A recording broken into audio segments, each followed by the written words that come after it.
Hi, I'm Rado Breja and I'm here to show you how to remove and install a Mythos Clump crusher.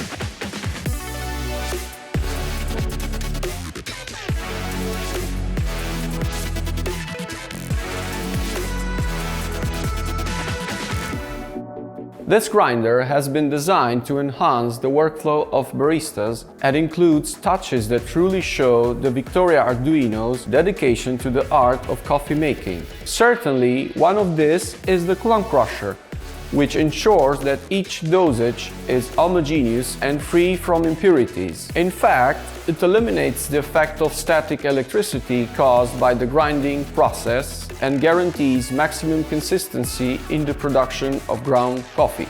To perform these tasks, you will need a Phillips Screwdriver, a small brush, a new clump crusher, only if the one in use is no longer usable, and a few minutes of work. This operation must be performed by a service manager or a qualified barista every 50,000 cycles or when the distribution is no longer homogeneous. Let's start.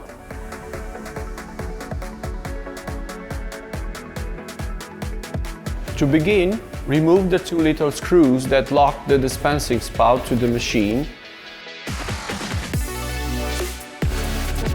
Slide out the dispensing spout from the grinder, and after that, remove the spout from its support.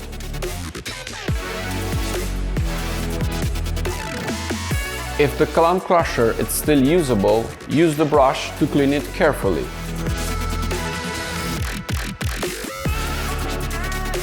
Now you're almost ready to install the clump crusher.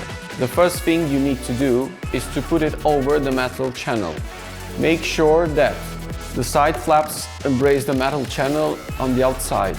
The central flap is on the front side of the channel. The inner flaps are bent towards the inside of the channel in order to be approximately flat.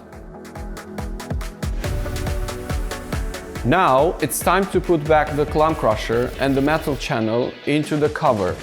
Align the clump crusher with the exit chute and fit back into the grinder, starting from the crack on the back. Now, just push it up. Finally, just add the clip and tighten the two screws. Well, you're done. Stay tuned to this channel to find out more about Mythos and don't forget to hit the subscribe button. Thank you.